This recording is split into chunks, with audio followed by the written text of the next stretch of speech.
Republicans sending mixed signals on the budget. John Bolton joins the Trump administration, and we do a tour of the mailbag. I'm Ben Shapiro. This is The Ben Shapiro Show. So much to get to today. A lot of news is breaking. The National Security Advisor, General McMaster, H.R. McMaster, is out. John Bolton, the former ambassador to the UN under the Bush administration, is in. The budget is in complete flux. We'll talk a little about guns, and we have the mailbag plus a special interview with a special guest a little bit later in the program in the Things I Like segment. But first, I want to say thank you to our sponsors over at Dollar Shave Club. So, you need the comfort of a good shave. Not only do you need the comfort of a good shave, you need to smell good, right? You need the shampoos, you need the body washes, you need the toothpaste, but you don't really want to go to the market and shop around for that kind of stuff. Instead, what you would be really grateful for is just a box arriving at your front door with all this stuff and you never have to think about it again. Well, that's what Dollar Shave Club is for. It is more than just razors. It is better than shopping in a store. Dollar Shave Club delivers everything you need to look, smell, and feel your best. Shampoo, body wash, toothpaste, and of course, the best razors I have ever used. We in the Jewish community sometimes use razors below the chin line. But it really is a fantastic straight edge. I get an amazing high-quality shave every morning from my Dollar Shave Club Executive Razor. The true hero of any morning routine, of course, is their Dr. Carver's Shave Butter, which is tremendous and ensures you don't get that awful razor burn. They also deliver everything directly to you, of course. And for this great experience, all you have to do is join Dollar Shave Club today.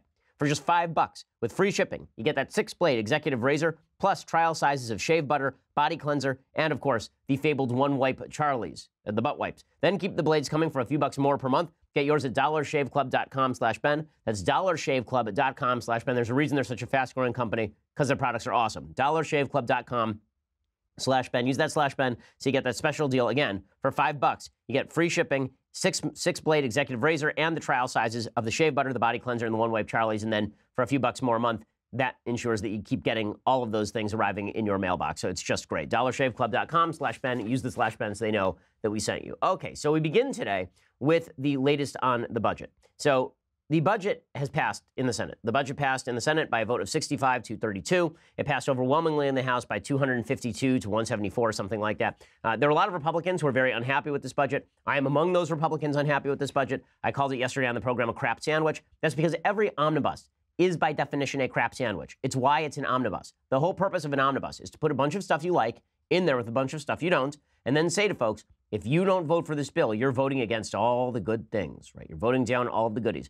Yesterday, we went through how the bill doesn't cover anything for the border wall, essentially, how it doesn't do anything about DACA, how the bill continues to ensure that Planned Parenthood gets funded. It doesn't remove any of the Obamacare regulations. There's a bunch to really dislike about the bill. What's there to like about the bill is that there is a push in the bill for greater military funding, which, of course, is necessary after the Obama years in which we slashed our military pretty dramatically. So that is good. But now confusion is broken out. So there are a bunch of Republicans who, of course, were very upset about this. Ted Cruz was very upset about this. Mike Lee was very upset about it.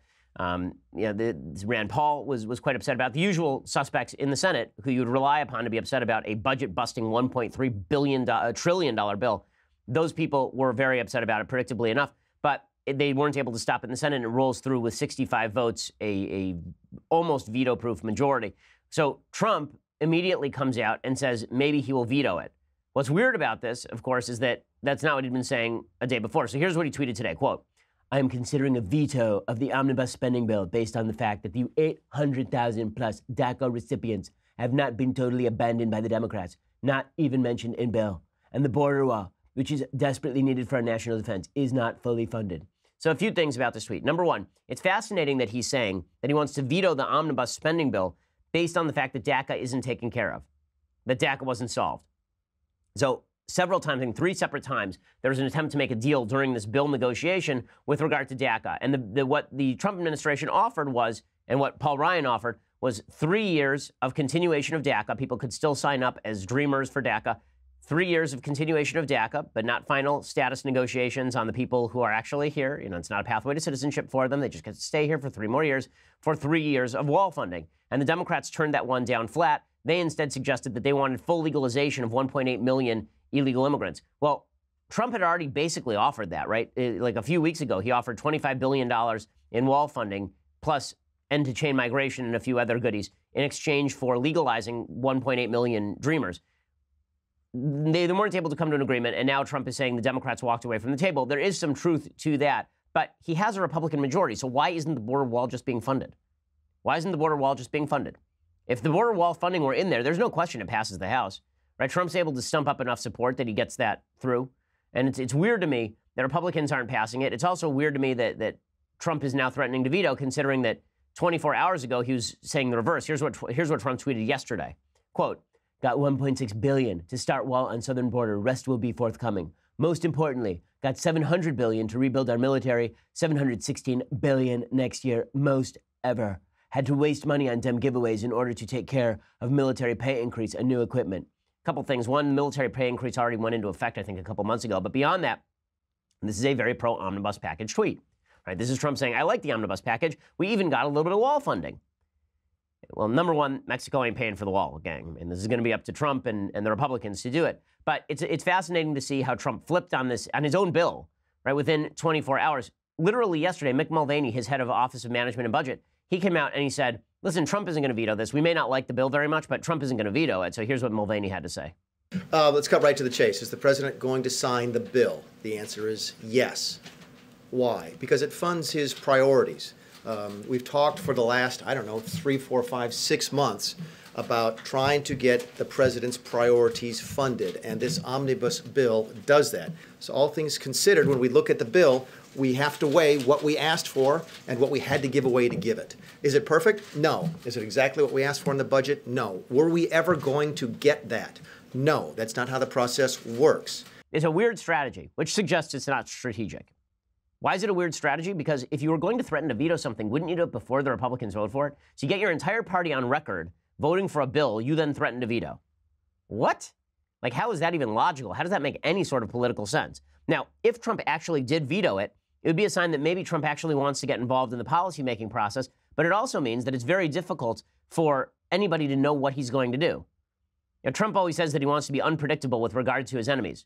Well, you can't be unpredictable with regard to your allies. Put aside the fact that he's right that the bill's bad. The question is, why didn't he say this a week ago? Why didn't 3 days ago he go to Mitch McConnell and Paul Ryan and say, listen, I don't like this bill. I'm going to veto it if you pass it. So make some changes. Why didn't he throw his weight on the side of the House Freedom Caucus? And how is it helpful for him to jump in late when opinion turns against the bill and then take the legs out from underneath his own party? If you're Paul Ryan, you're Mitch McConnell, and you're sitting around going, listen, we went to the White House. We updated them every step on this negotiation, and they said fine, and now they're killing us? Hey, how do you trust the president to have your back if the president doesn't have your back? It is a serious problem for Republicans in Congress. Now, again, that's a separate issue from whether Trump is right about the bill. The bill sucks. He's right today. He was wrong yesterday. The bill is not good. The bill should not have passed. The bill should have been pared down. Republicans need to do better. And this is what the Freedom Caucus is there for in the House. They do a great job trying to push back against some of these spending priorities and then hopefully get a few concessions on the way. One other note about the budget before we move on. Everybody's always worried about the amount of spending in the budget. Oh, $1.3 trillion and a $150 billion increase in non-defense discretionary spending and all the rest. That is not what's bankrupting the country. Okay, the non-defense discretionary spending is bad. I hate it. It's my tax dollars, and I am paying an awful lot of money to the federal government in taxes. But that is not actually what is creating our deficits. What is creating our deficits are Medicaid, Medicare, and Social Security. Those are the things that are driving our deficits. These structural entitlement programs we are spending hundreds of billions of dollars a year on, trillions of dollars. It's literally 2/3 of the federal budget. That stuff is not even discretionary, right? That's written into law. It's mandatory spending. When there's a government shutdown, people still get their Social Security checks. So that's what needs to be restructured. So, you know, if it were the case that we're trading this omnibus package in favor of an entitlement reform, like Paul Ryan says, listen, I just want entitlement reform. We'll pass this budget so we don't have to spend our political capital here, but entitlement reform's next on the docket. I'd make that trade in a heartbeat. That is not the trade that's being made. The reason people are upset is because they feel like Republicans promised for years and years and years that they care about the spending, and it's pretty obvious that Republicans do not, in fact, care deeply about the spending. Okay, so in other big administration news, the National Security Advisor, H.R. McMaster, is out. This had been rumored for legitimately half a year. One of the things that was really funny is that last week Trump tweeted out that H.R. McMaster was completely secure in his job. He also tweeted out that one of his lawyers, a guy named John Dowd, was completely secure in his job, and then that guy left. The media had reported both of them were on the outs. Trump, of course, says fake news. It turns out that was not fake news because when Trump says fake news, it's only fake news like 40% of the time. Well, the guy who's replacing H.R. McMaster was sort of a foreign policy establishment guy. He's somebody who believed in sort of realpolitik balance of power. He tended to be relatively kind of weirdly interventionist in certain areas and non-interventionist in other. He had kind of a squishy view of the Iran deal. John Bolton's views are extraordinarily clear. John Bolton is the person who I'd wanted for Secretary of State. I think he'd be better in that role than as NSA, but I'm happy to have him inside the administration. Bolton, of course, was ambassador to the UN under George W. Bush. He is not a neocon. People have said that he's a neocon. He is not. To define neocon, there are really two definitions of neocon. Definition number one is the historical definition, which is somebody who was a lefty during the 1960s and then realized the errors of their ways. They were, in the popular phrase, mugged by reality and became more conservative. It was a specific movement of very heavily Jewish people in the 1960s, like Irving Kristol and Daniel Bell, who's not Jewish but was a member of these. These were the neocons in the 1970s, the people who had shifted over to the other side. Bolton was always a conservative. So by that definition, he's not a neocon. The other definition that's used is about people like Paul Wolfowitz, who are very into nation building, the idea that we're supposed to go into Iraq, knock over Saddam, and then stay there and build up the nation. That was actually not something that Bolton suggested doing. He said we had to get rid of Saddam because Saddam was funding terrorism and pursuing weapons of mass destruction, according to every intelligence agency on earth. But that doesn't mean that we shouldn't have turned the country back over to the Iraqis as soon as humanly possible, instead of sticking around and pouring hundreds of thousands of more troops in there. So he's been called a nation-building neocon for a while, and that's not true. He wasn't in favor of the Arab Spring, for example. He's not averse to leaving American allies who happen to be dictators in power. He was in favor of leaving Hosni Mubarak in power in Egypt. So he is not a democracy-first neocon in that sense. So people are mischaracterizing the situation. Democrats, of course, are going nuts over this. Chris Matthews, now they say that John Bolton, look at that mustache. Look at John Bolton. I get over here, rumple my hair, suit's all wrinkled. I just roll in here and I do a show. John Bolton, that guy even has a mustache, though. And I said to my wife, Kathleen, do you even like mustache? She said, no. MSNBC Hardball, go. John Bolton, Mr. Hawk, because he promised the working men and women of those states that voted for him, the gritty factory workers and other people who didn't like these wars because their kids do all the fighting and getting killed and losing their legs and everything else. He said to them, no more stupid wars. Now he brings in the godfather of stupid wars, John Bolton. Anyway, the congressman has been with us. Thank you so much, Eric Swalwell of California. He's the godfather of stupid wars, John Bolton. It was John Bolton's fault. John Bolton was like Undersecretary of State for Near East Affairs or something like at the time. So, again, the idea that John Bolton was the architect of the Iraq War is just not true. It is not true. He was in favor of a broader Syrian intervention. I want to go through John Bolton's record a little bit. And in a minute, I'm going to go through his record in rather fulsome fashion. We'll discuss what his actual views are and how they will impact the administration, whether we should be worried about him. But first, I want to say thank you to our sponsors over at Tommy John. So, spring has sprung, which means it is time for a little spring cleaning, which means go into your underwear drawer, take out all the underwear that have the holes in them and the elastic that no longer holds up. Take them, throw them in the garbage, and now go get the mind-blowing comfort of Tommy John. Okay, Tommy John is committed to providing unparalleled comfort, not only in their undergarments, but in all of their incredible apparel. So, first of all, their underwear are just tremendous. I mean, the design on the underwear is the best underwear on the market. And these things last. I mean, you put them in the wash over and over and over, and it is totally fine. They come out basically the same as they went in. It's the best pair you will ever wear, or it's free, and they have that as a guarantee. Right? If it's not the most comfortable underwear that I have ever worn or you have ever worn, then Tommy John will foot the bill for the underwear. And they make socks that stay up all day, undershirts that never come untucked, reimagined T-shirts. Tommy John has all of these things. So check it out. And right now, if you go to TommyJohn.com/Shapiro, you get 20% off your first order. That's TommyJohn.com/Shapiro for 20% off the most comfortable clothing items imaginable. TommyJohn.com/Shapiro. The underwear eliminates bunching. It eliminates the riding up.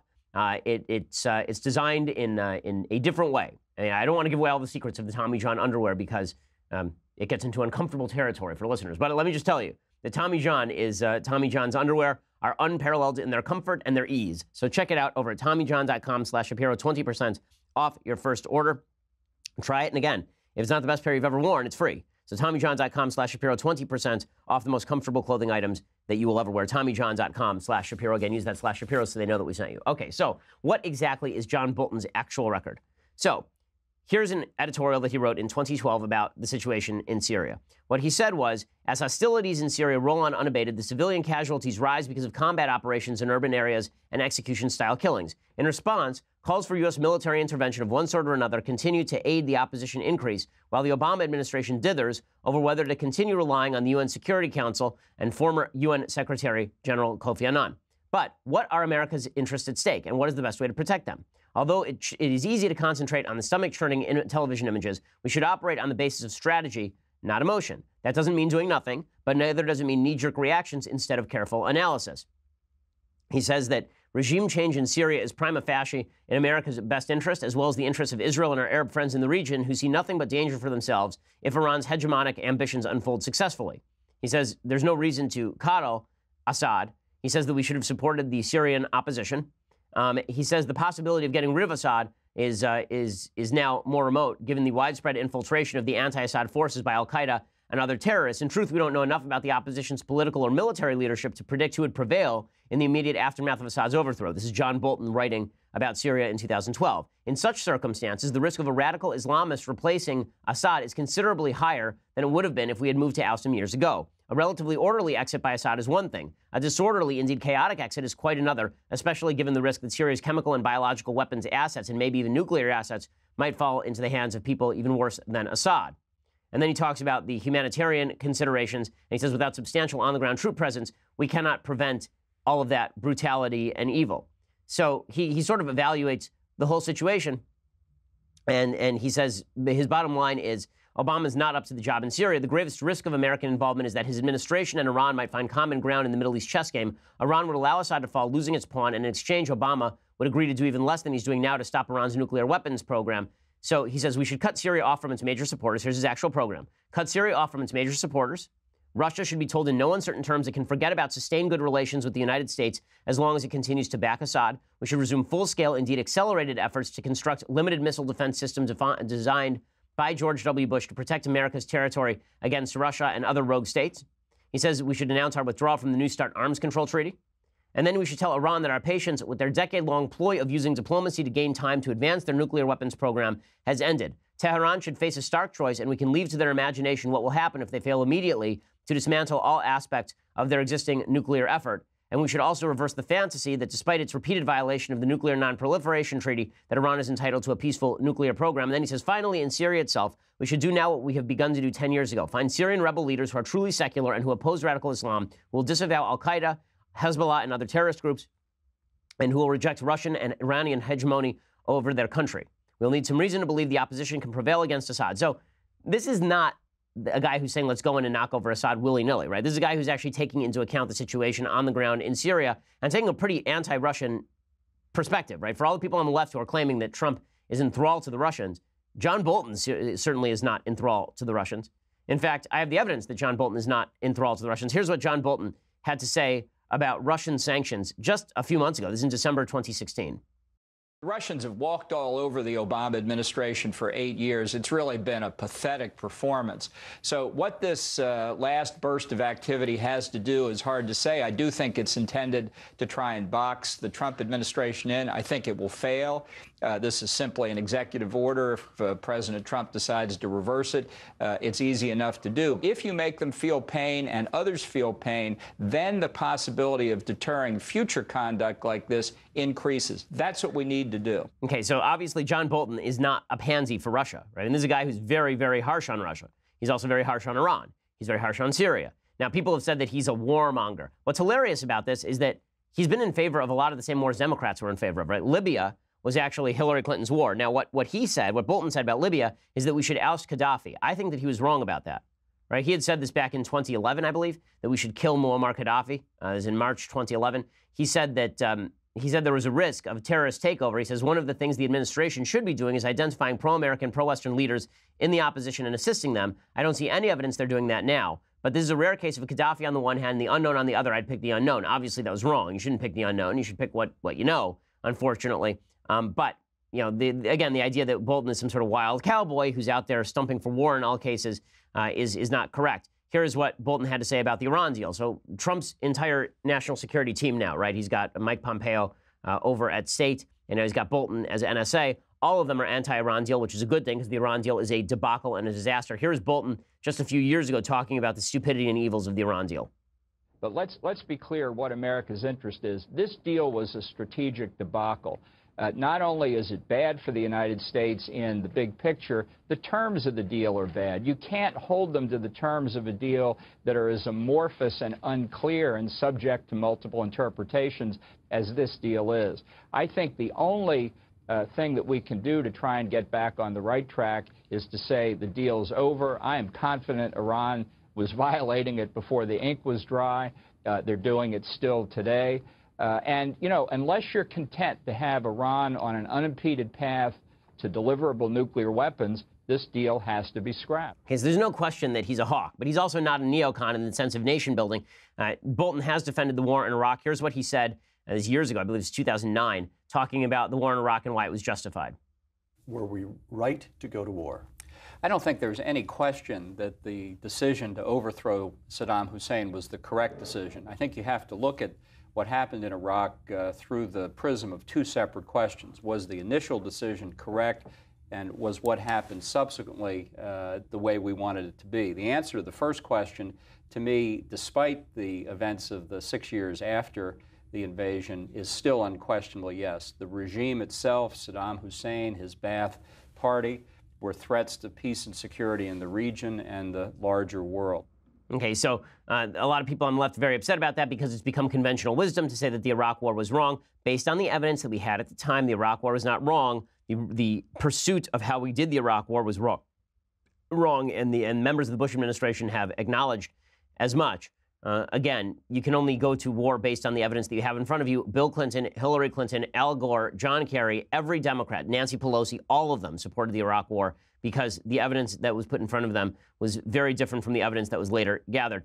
Now, the real reason that people are upset about Bolton in the NSA position is because they're afraid that he's such a hawk, he'll go to Trump, he'll talk a bunch of hawkery into Trump's ear, and suddenly we'll be at war.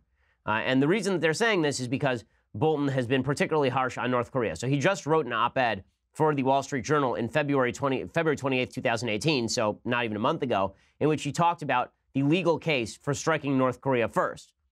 Right? He talked about preemption, and what he said is this: preemption opponents argue action is not justified because Pyongyang does not constitute an imminent threat. They are wrong. The threat is imminent, and the case against preemption rests on the misinterpretation of a standard that derives from pre-nuclear, pre-ballistic missile times. Given the gaps in U.S. intelligence about North Korea, we should not wait until the very last minute. That would risk striking after the North has deliverable nuclear weapons, a much more dangerous situation. So he's not actually making the case for a preemptive strike. He is saying that it is legal. He's saying this is how we should think about the threat of nuclear warheads delivered by ballistic missiles. In 1837, Britain unleashed preemptive fire and fury against a wooden steamboat. It is perfectly legitimate for the United States to respond to the current necessity posed by North Korea's nuclear weapons by striking first. Now, do I think Bolton's going to walk into that office and say to Trump, let's attack North Korea? I do not. I don't think that's who Bolton is. Now, I've met John Bolton several times. I do not think that Ambassador Bolton will now, NSA Bolton, is a guy who is going to pander to Trump's worst instincts in terms of hitting buttons that fire missiles. I think that he knows he's now part of an administration where the guy at the top is not supremely stable with regard to the use of force, for example. And I think that knowing that, he is going to be pretty careful about what he says to the president. The good news is the president trusts Bolton, the president trusts Pompeo, the president trusts Mattis, and the three of them, I think, make a much better team than H.R. McMaster, Rex Tillerson, and Mattis. I mean, there's no question that's a better team overall in terms of a conservative foreign policy, a Bushian but non-neoconservative foreign policy, which I think is more realistic, but not paleoconservative. Trump campaign is a paleocon. He is not a paleocon, and his team proves it. Okay, so I want to get to guns. I want to get to a little bit on foreign policy, and then I want to get to the mailbag. First, I want to say thank you to our sponsors over at Genucel. So Genucel is actually one of my oldest advertisers. Okay, Genucel, these are folks who were advertising with me long ago when I was doing a radio show in Seattle. I love these guys because their product is great. My wife particularly loves that they are an advertiser on the show now because she's getting their products again, and their products are just fantastic. Okay, what they do is they get rid of all the bags under your eyes. They get rid of the bags and the puffiness.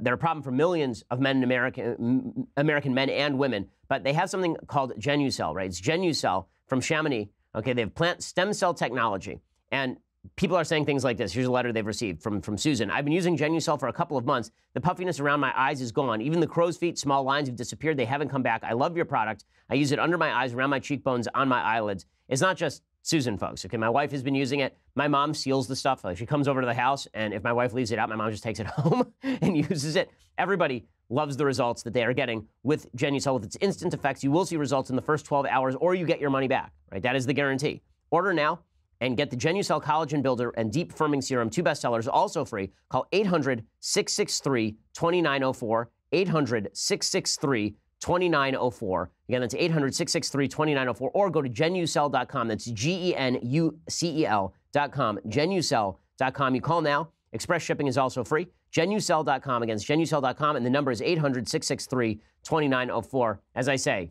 My mom's been using their products for years. My wife is excited that we're getting their products again. Genucel from Chamonix. Check it out. It will help with all the bags and puffiness around your eyes. It's great for women. It's also good for guys. I mean, if you're not getting enough sleep like I am, then this is a really useful product. Okay, so I just want to do a quick note here on guns, and then I want to get to the mailbag, because I would like to have some real time to explore the mailbag with you today. So first, on guns, Time Magazine has put up a new cover. Its new cover is all the kids who are anti-gun from Parkland. And that is not what the cover looks like. That is what the cover looks like. There we go. So the only kids who get to make the Time cover are the kids who hate guns. Right? It's David Hogg and Emma Gonzalez and Cameron Kasky, and all of them posing in very dramatic fashion. And then it says "enough" across the front.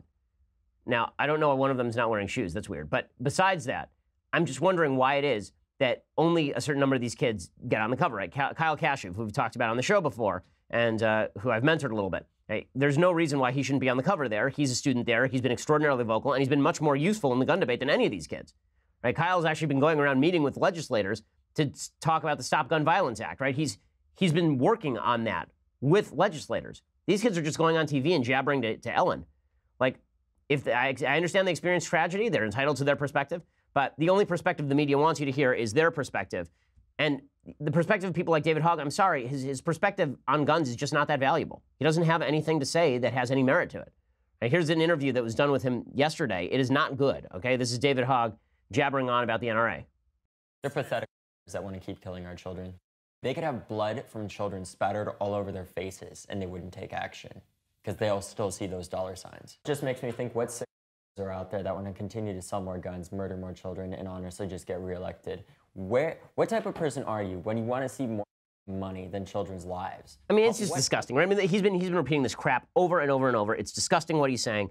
It's ridiculous. But these are the people that the media choose to focus on, which is, of course, that makes perfect sense because these are the people pushing the media's agenda.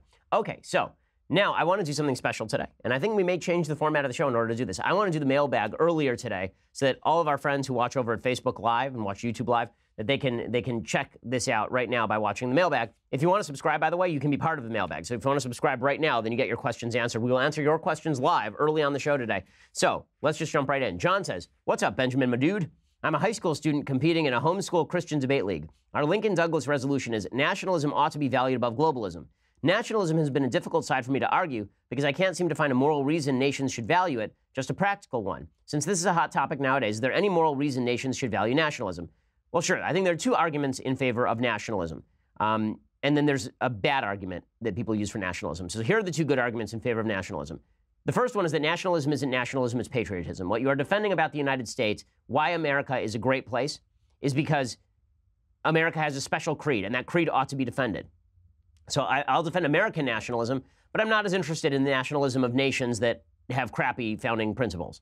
I don't really care about their nationalism because why would I find that particularly convincing? Our founding principles are good, their founding principles suck.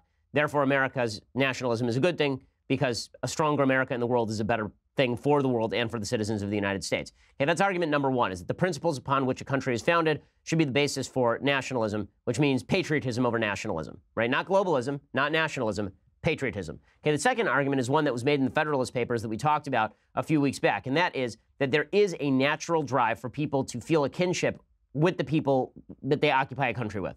That people do feel, for better or worse, they do feel ethnic kinship, they do feel familial kinship, they do feel cultural kinship, they do feel that if you share a religion with somebody, these are all things that you share. And nationalism helps congeal all of that into a fighting force on behalf of tribe. Now, this can devolve really quickly into a romantic nationalism that's really nasty and terrible. I'm not in favor of that romantic nationalism. That's why I don't buy into the sort of ethno-nationalism you hear from the alt-right. It's why I have a hard time with some of the far-right movements in Europe that say, we're nationalists, but we can't explain to you why we're nationalists. We just know that France has to be defended, but we have no central principles upon which France is based that we're trying to defend. But I think the way to defend nationalism is to say that the nation state is a useful tool in the promulgation of good ideas. It's also a useful tool in the promulgation of really bad ideas. So the case for nationalism is good nationalism, nationalism on behalf of countries that have good ideas. I don't care about Saudi Arabian nationalism per se. I care a lot about American nationalism. I care much more about British nationalism, for example, because it connects to an Anglo-American heritage. I care about French nationalism a lot more than I care about Libyan nationalism, for example. And that's not me being racist or ethnocentric. It's the opposite. It's me saying that you and your friends look alike and you want a nation. That's not a good enough reason for you to have a nation. It's more important that you actually have some centralizing principles. Globalism, by contrast, basically says that we should treat all of these perspectives as equal, and we should never privilege our own perspective over that of anyone else. So if I had to rank these things in order of usefulness, importance, and worth, I would say patriotism, nationalism, globalism. Okay, Anne says, most of my reading these days is done via audiobooks. Is there any chance you will read your upcoming books? Thanks, Anne. I was asked to do my last novel, but because it was a novel, I felt like it would be weird for me to do it because I can't act at all. Maybe my next nonfiction book. So maybe the book that I'm writing right now on the history of Western philosophy, I'll read that one, I think. Avinash says, hey, Ben, is there one classical composer that you absolutely hate? Well, there are some that I think just are tedious as all get out. Like there are some people like Bruckner. I think that Bruckner is just bleh. I'm not a fan. There are some modern classical composers who I am not a fan of. You know, obviously Cage, Philip Glass. These are people who I don't really like very much. But as far as older classical composers, there are a lot of people who are very fond of Mahler. I just find that it's sections of beauty enmeshed in long swaths of boring.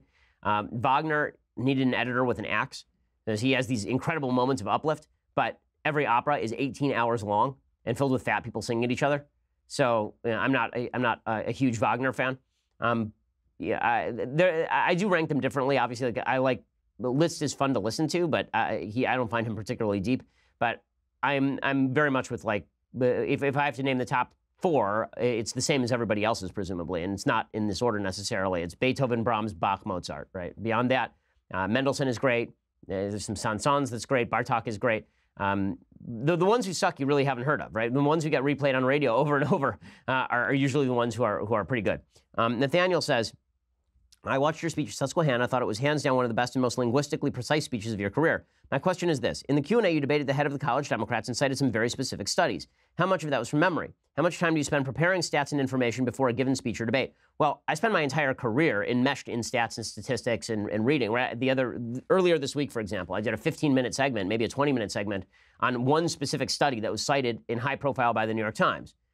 I spend a lot of time reading those studies because I want to know them, right? If I don't have the data right, I'm happy to be reappraised of this. Like, for example, in some of the speeches in the last couple of years, I mistakenly said that the transgender suicide rate was 45%. What I meant to say, and this is just a slip of the tongue, I actually knew this, was that the transgender suicide attempt rate was 45%. Obviously, the suicide rate's not 45%, or in 5 years, everybody would be dead, right? That's not how it works. But when people correct me on stats, I'm happy to be corrected on them. The UCLA, the conversation I had with the guy at Susquehanna, he was quoting from the same study that I had already cited because I'd read that study. I knew the study. He cited some other studies. I've studied a lot on this particular issue because it's so controversial. And again, I'm always happy to look at new studies in order to make my arguments better or stronger or change them, right? Or maybe shift my perspective on things. I try to follow the data as much as possible when it comes to political arguments. One more, and then we'll have to do a Facebook sign-off. So Lori says, hi, Ben. What are your thoughts on the personal usefulness of social media, especially among children and teenagers? Do you think there's any aspect truly worthwhile, even if people are permitted to do what they like legally online? When will you let your children use social media sites like Facebook or Instagram? Many thanks for your good fight, Lori. I'm not sure I'm ever going to let my kids use Facebook, honestly. I think that Instagram, same thing. Twitter, I use as a news following, thing. Kids will want to use social media, but I have real doubts whether it's good for kids to use social media. I think that the best case scenario is that they feel some sort of vague kinship with people they go to school with. And the worst case scenario is that they get bullied mercilessly and receive a bunch of bad messages on social media. So I don't plan on letting my daughter get a Facebook account. I don't. Speaking of which, time for a Facebook sign-off. So if you want to listen to the rest of the show, if you want to watch the rest of the show live, you want to ask a question right now, because we'll take live questions right now, go over to dailywire.com and subscribe. For $9.99 a month, you can get the subscription, my show live, Clavin's show live, Knowles' show live, be part of the mailbag. Like, subscribe now as I'm talking.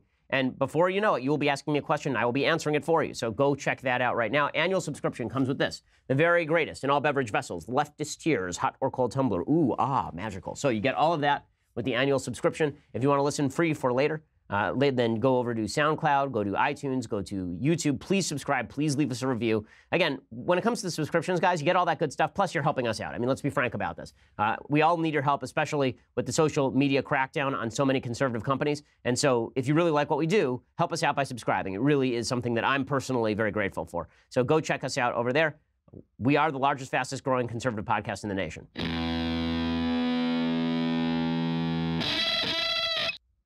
And so Robert asks, what is my least favorite historical myth? We're continuing with the mailbag here. Robert asks, what is my least favorite historical myth? Well, I think that leftist revisionist history about America's founding is probably my least favorite historical myth. They've created an entire mythical history of America in which America is a garbage place filled with racism and inherently unchangeable, right? It's built into our DNA, as Barack Obama liked to say. Some of the other myths that I dislike, I'd have to go back and investigate some of the ancient myths. They are fun to read. I mean, if you go back and read Greek mythology, it is fun to read. I'm not sure there's a whole lot of moral value in those myths because it's pagan.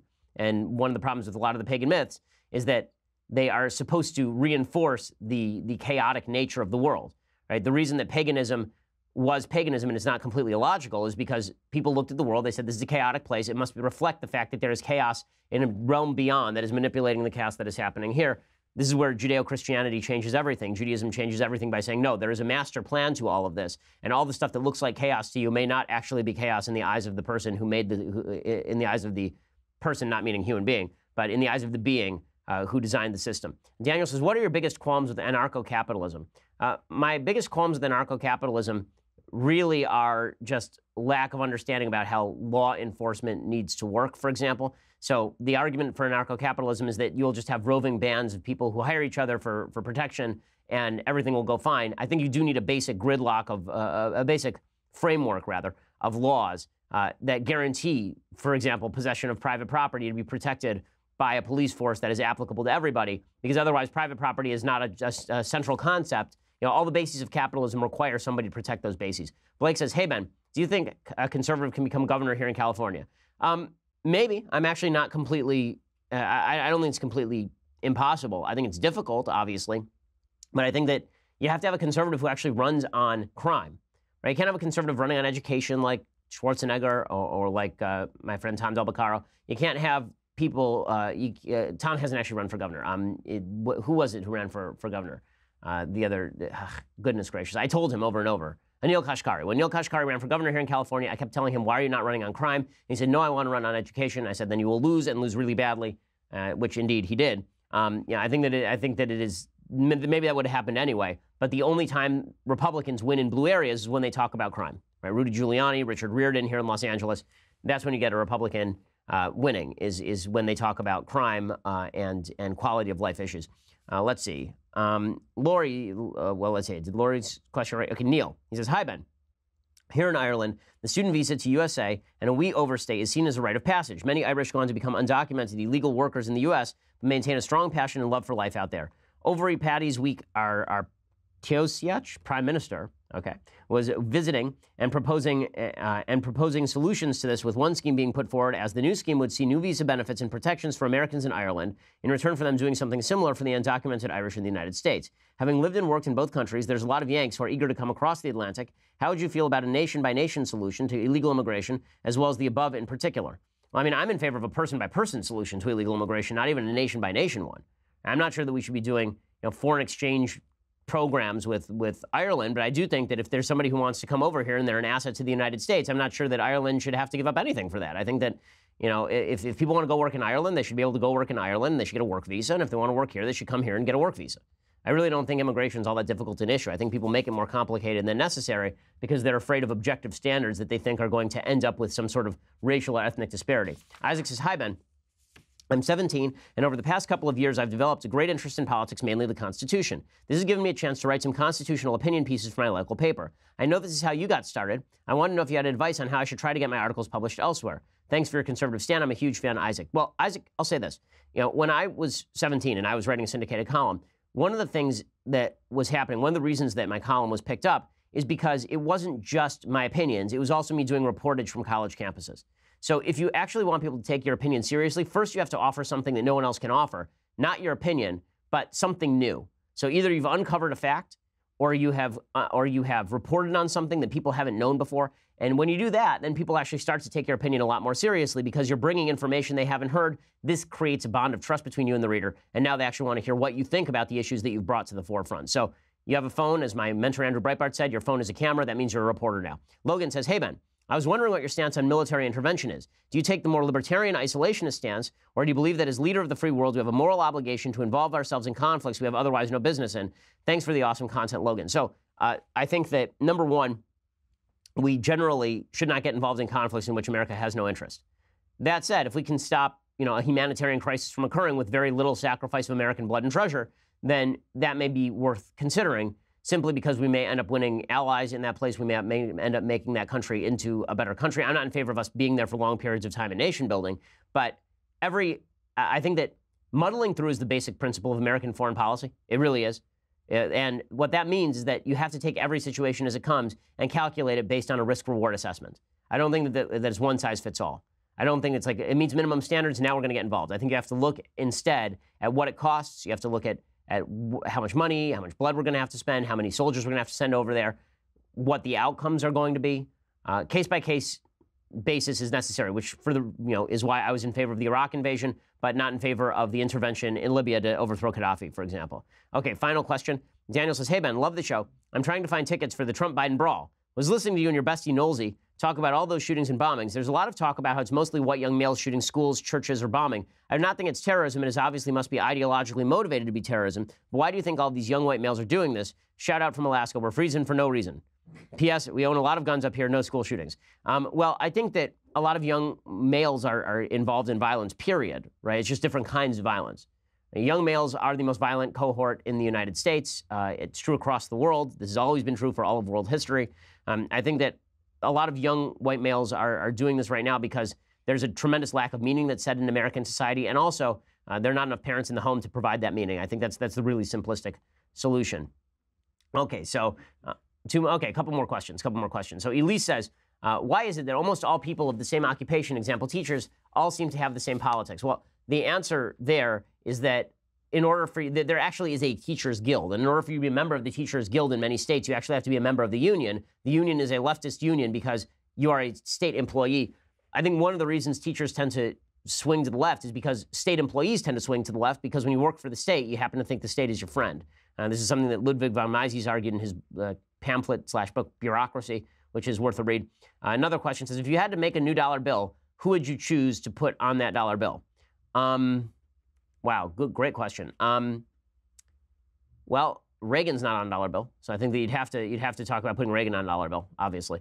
Other choices would include Calvin Coolidge. I actually was not averse to putting Harriet Tubman on a dollar bill. I think that's actually a cool idea. I'm not sure that she shouldn't replace anybody who's currently on a dollar bill. I'm not a big fan of wiping away history in order to add new history. But I do think that if we're going to create a new dollar bill, Harriet Tubman was a serious badass. I mean, Harriet Tubman was just awesome. And better, we should put Harriet Tubman on a dollar bill than we should, find do kind of affirmative action for women and find somebody who wasn't as badass as Harriet Tubman. She's pretty awesome. Okay, time for some things I like and some things I hate. So, first, the actual thing I like today is a book called The End of Europe by Jamie Kirchick. Jamie is a columnist, I believe, for Daily Beast. And this book, The End of Europe, is about, he traveled around Europe and he looked at sort of the rise of right-wing nationalism in contrast to the collapse of the multicultural ethos in Europe. The book is really worth reading. It's a really fascinating look at dictators, demagogues in the coming dark age. It's very pessimistic about the state of Europe. I tend to agree with the book. You should definitely go pick up a copy. James is a really, really good writer and a very solid thinker. Go check it out. James Kirchick's The End of Europe. Okay, so other things that I like. So yesterday, Glenn Beck came over to the studio, which was a blast, and we just decided to sit down to an impromptu interview and just talk about stuff that was on Glenn's mind. So just for like 10 minutes, we just sat and talked about like artificial intelligence and just fun stuff. So here is me talking with Glenn yesterday. So this is a thing I like. All right, so here we are, and I have the pleasure of sitting next to Glenn Beck, one of the iconic figures in the conservative thought movement, and a mentor of mine, and somebody who I've been listening to since I was literally a child. I have to tell you, thank you for that. I was flying in, and we were talking about coming in to see you, and I thought, every time Ben says he's a fan of mine, it feels so weird because I'm such a fan of yours. Oh, that's sweet of you. They informed me that I was going to be doing the show with you, and I'm like, No. It's like, AI talking to an ant. No, no thank you. Well, let's talk about AI, because I know that you've been very into it. I mean, we were talking a little bit before we started about sort of the big problems facing humanity, because I think one of the things that we have in common when we've talked and we're friends is that we actually enjoy talking about the big ideas more than we enjoy talking about the people fighting at the top of the iceberg. Right? It's much more interesting talking about the deeper issues that are going to be shaping us. And one of the things you were mentioning that I don't know anything about is the problems of incipient AI. I mean, like, I know enough to know that I'm not supremely concerned about self-driving cars, but the stuff you're talking about is a lot deeper than that. Yeah, the problem is, and when you talk about the future, people think you're talking about robots and the Terminator and everything else. You shouldn't fear that. You should fear the goals of the programmers and the goals of the program itself. AI is what we have now. In maybe 10 years, we'll have AGI, which is artificial general intelligence, which right now, Watson can play chess or he can do Jeopardy, but it can't do everything. Okay, so it's focused on one goal, and it goes very deep. Right. Artificial general intelligence is more like the human brain, where you can do a lot of different things and you're expert on a lot of different things. Does that have creative capacity, AGI? Yeah. Oh, wow. And then from that point, it goes from AGI to ASI, and that's more of Skynet. That's described as intelligence that's so far beyond human abilities that the human will be a fly on a plate in a kitchen. It may know that's food, but it has no concept of the kitchen or anything else. So we're the fly. ASI is us in the kitchen. So I mean, what exactly should we be fearing about that beyond obviously global thermonuclear war? But aside from that, we're in now a period where China has begun an AGI Manhattan Project, if you will, and Russia is starting to do it. We're not, and I don't know. I've talked to a lot of people in Silicon Valley. I don't know if the government should be involved, the government shouldn't be involved. I don't know exactly what we should be doing, but we don't want to be second. As Putin says, whoever gets it will rule the world, and that's true. Whoever gets to AGI first wins. So do you think that when it comes to the development of AGI, that we're going to be talking about more sort of a human-machine merger? We're going to be talking about memory implants and brain intellectual implants and all this sort of thing? By 2030, you'll start to have implants, the singularity of merging man and machine. You're already seeing bionics that, they say in about 3 years, the bionics will be able to just think, and it will be attached to your thinking. It's amazing. Yeah. It's amazing. Ray Kurzweil says that by 2030, all disease will be wiped out through nanobot technology, et cetera, et cetera. So we're experiencing this great explosion of freedom, of life that we can't even imagine, but we're not having the conversations that I think are really important because they're too uncomfortable. They're uncomfortable because the labels all have to be dropped. For instance, right now we're looking at unemployment rate. We're saying it's great, it's 4%.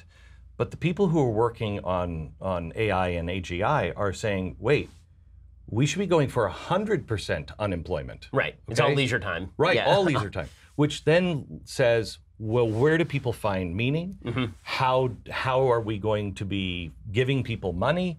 It leads to the mincome kind of conversation, which I'm not a supporter of the mincome. Right. But we have to start having the conversation because those who are shaping the world of tomorrow are having those conversations. And this raises a second question, I think, which really is the primary question, which is, what are human beings and what are we here to do? And that's a crisis of meaning that's been taking place in the West for a really long time.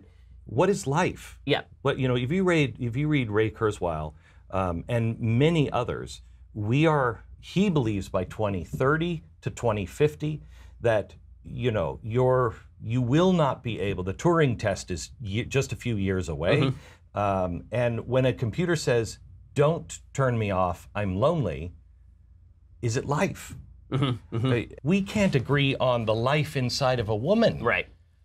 That's why you have to fear the goals of this, because it's now being taught what life is by us. Right. It's being taught what life is. It's being taught what hate speech That's fascinating. is. When you have the ADL just started an algorithm that they just announced, and they said, we've started an algorithm that 76% of the time will find and identify hate speech.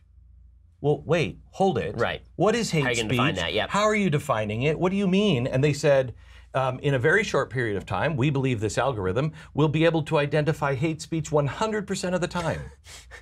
When you teach AI, especially AGI, it's focused on one goal, and it doesn't ever stop. And if it's defining hate speech and your Prager University, Right, exactly. You'll be screwed. Yep. You'll be screwed. Yep, and you know, again, I think that what that returns to is something that's deeper, that's going on. These are questions about how we're going to apply, you know, our own morality and our own virtue. But that raises the main question, which is what is morality and what is virtue, and what exactly should we be pursuing? And you're seeing that conversation take place among folks like Steven Pinker, who I know you've had on your show. Yep. You know, this renewed interest in Enlightenment ideology, and you know, Jordan Peterson is great. Yep. I mean, you're a leader in this. I mean, I am thrilled at the conversations we're having. I disagree with Pinker a lot. Yeah. You know, I think he's so he's beyond an atheist. Right. He is really he's militant about it. Yeah. Militant anti-religion. And so some of his books are a little hard to read because you're like, I got it. I got exactly. it, you know. But we have to have the conversations, and you know, you are a prime example of this. Colleges are now teaching about safe zones. We have to understand there's a difference between feeling uncomfortable and unsafe. Right. You know what I mean? Right, exactly. This is why Pinker's getting labeled alt-right, and the guy taught at Harvard. I mean, I took a class with him and Dershowitz when I was at Harvard Law, and both of those guys are now being labeled right-wing. Right. They were wild leftists when I was there, and they're still wild leftists. Right. I mean, Steven Pinker is not a right-winger. Right. He's just somebody who actually cares about actual neuroscientific fact, and he's being labeled this way. Postmodernism. But the nice thing is that the left's move to the radical left, their radicalization, has meant that there is this sort of new consensus that is arising, that we have to get back to some of these central values. The big question is going to be, how far back do we go? Meaning that Steven Pinker sort of wants to turn back the clock to 1785 in terms of Enlightenment thought, and says that this sort of thought is the future, right? If we go back to the general principles of the American Enlightenment, for example, he sort of ignores Rousseau. But if you go back to that strain of the Enlightenment, then we're great. And you see the same thing in Jonah Goldberg's new book. He sort of uses those same people as the examples of the people who we should be looking back to. And I think there's actually an interesting debate. Jordan and I both say, well, you have to actually look, if you're looking for meaning, you can't start with the Enlightenment. No. You have to actually go back further than the Enlightenment and look back to the roots of what caused the Enlightenment to arise in the first place. Yes. And that debate, I think, is going to be, it's a second-order debate, but I think in some ways it's a deeper debate that's going to be had. If you don't do that, you end up with a French Revolution. Right. This is essentially my argument. I mean, this is my big problem with Pinker's book, is it's 500 pages on the Enlightenment, and there's not, I mean, I checked the index, there's not one mention of the French Revolution in a 500-page book about the Enlightenment. And what's amazing is Thomas Jefferson, Thomas Paine were fooled by that. Right. They were fooled by it because it's what we're going through right now at the very beginning. It looks the same. Oh, and all the way to, I have people telling me, what's wrong with nationalism? I'm proud of my country. Right. No. That's not nationalism. Right, that's patriotism. But but there's that at the very beginning, there's that subtle shift. And then before you know it, you're at the guillotine or you're in Philadelphia. Right, exactly. This is exactly right. I mean, there is a butterfly effect to philosophy. And if there are these minor differences end up having major variations, they cause tsunamis in world history based on the difference between American-style exceptionalism and Fichte-style German romantic nationalism. Right. And one leads to the Nazis and one leads to the people fighting the Nazis. And so it's a fascinating debate. It's one that's going to have to be had again, because there was a certain consensus that had been built up to the 1950s that the American Enlightenment was the way to go, that these values had been ensconced in our lives, and now that consensus seems to have completely disappeared, and so these fights are breaking out again. The good news is that the fight is allowing the re-education of a lot of folks, not like communist-style re-education, but like the re-inculcation of values that are important and necessary. I remember, 20 years ago, reading Marx and just thinking, I mean, this is crazy. Right. And thinking this is only cool because everybody says it's not cool, it's not good, you shouldn't read it. And I thought someday maybe Jefferson, who's a real thinker, you know, Jefferson and Adams and Madison, someday they'll become cool again. I think we're at the beginning of that. I think that's right. I think the American founding is becoming cool again, and I think that this is going to be the battle is going to be rejoined because we're going to keep repeating the mistakes of the Enlightenment and counter-Enlightenment until we get it right. So maybe this time we actually get it right. In a post-God world, that's the only battle that can be had. Right. We're just going to keep repeating it until things either go ultimately wrong or ultimately right. And I am shocked and happy to see. I think a lot of it is happening in the one place I wouldn't expect, and that's California. Yeah. You know, Texas not having this debate. You know, they're solid on, you know, pretty much what they will have it. That's right. After California moves to Texas and all the property values collapse here and there's nobody left. But they'll have it once they destroy Texas. But they're not having that deep debate. Here, there's a crisis, and people are starting to have that conversation. Yeah, it's important. Crisis definitely generates some interesting ideas and debates that need to be had. Well, Glenn, thanks so much for stopping by. And it's always great to see you. Thank you. So it's a blast to have Glenn in studio. So obviously we've had some pretty big guests recently. We had Speaker Ryan this week. We have Glenn this week. Next week, I believe Senator Cruz is going to be coming on. And Thomas Sowell is coming on. So it's been fun to do some of these interviews. I like putting them in things I like segments so we can do all the news analysis first, and then folks can get a little bit of different perspective and conversation a little bit later in the show. So I'll like your feedback on that, by the way. Email me at bshapiro@dailywire and tell me if you've been enjoying the interviews or if you think they suck. But I'm really enjoying them. I think they're fun. Okay, so time for a very quick thing I hate, and then we will break for the weekend because it's Friday. No, I will not sing that. Okay, so time for some things I hate. Alrighty, so thing that I hate, number one, a guy is now facing jail time for making an offensive joke in Britain. What was his offensive joke? His pug does a Nazi salute, like his dog does a Nazi salute. He's now facing jail time for it, this weirdo. Well, it's just, mostly the fact is, like, I know why I made the joke. You know why I made the joke. Everybody knows why I made the joke, what my intent was, and also the context that was provided. And what we've learned today is that doesn't matter. It just, it's really scary for comedians. Like, all comedians out there need to beware now. If they make a joke, their context and intent apparently don't matter. And it's a case of, no, you don't get to decide what you mean. We decide what you mean. Because that's literally what happened today. See if it takes me going to jail for a year to show everyone how ridiculous and overreaching hate speech laws are, where a YouTube comedian, just an internet poster like myself, can go to prison for an entire year. If that's what it would take for everyone in the country to realise, holy, these laws need changed. They're overreaching, they're authoritarian, they're clearly being used to control the public discourse. Okay, so here's what he actually did, right? Now, so what he's saying here is actually right. The guy's an idiot. So what he actually did was he taught his dog to do the Nazi salute every time he said stuff like Sieg Heil and gas the Jews. Okay, so he may be like a POS, right? He may be like a bad guy, but welcome to the Western world where you're allowed to say nasty things so long as you don't actually do anything nasty. I'm defending this as an Orthodox Jew, not the activity, but the right to participate in this sort of activity. If we can't agree on that, then freedom disappears pretty quickly. One final thing that I hate, and then we will break for the weekend. President Trump did an interview with Charlie Kirk. Charlie, of course, the head of TPUSA, which is a terrific organization. Charlie's a really great guy. And Charlie asked President Trump about bias against conservatives on college campuses, and Trump gives an answer that is pretty inane. What advice do you have for young patriots and conservatives on campus that support your agenda that are being ridiculed and silenced because of administrators that are clamping down on free speech? So, Charlie, it's a great question. I think the numbers are actually much different than people think. I think we have a lot of support. If they have one campus or two campuses, and we know what they are, it gets all the publicity. We have campuses where you have a vast majority of people that are perhaps like many of the people in this room. You could call it conservative, you call it whatever you want. Okay, so Trump basically saying it's not a big deal what's happening on the campuses, which is not the answer that Charlie was looking for, nor is it correct. Now, no one is claiming that campuses everywhere are shutting down conservative speakers. I speak on a lot of campuses all the time. Do they put restrictions they wouldn't put on a lefty speaker? Sure. But I've never claimed that every campus I go to is a hotbed of disaster waiting to happen. In fact, I always think it's ridiculous I even have to bring security to go speak on campuses. I will say that there is an overwhelming bias in the administrations of universities across the country and in the faculty against Republican positions, and polls show this. So Trump is just wrong about this. I think Trump read the question wrong. When Charlie asked him what students should do when they're under assault on campus, I think Trump read that as, everybody on campus loves me because everybody loves me. which is, of course, silly, because if you take polls of college students, that is not the case, and conservatives on campus, who I talk to every single day, are having a tough time dealing with the political bias on campus. Okay, we'll be back here on Monday, and I'm sure there will be more news breaking, because there always is. Don't ruin things over the weekend. Just have a nice, relaxed weekend.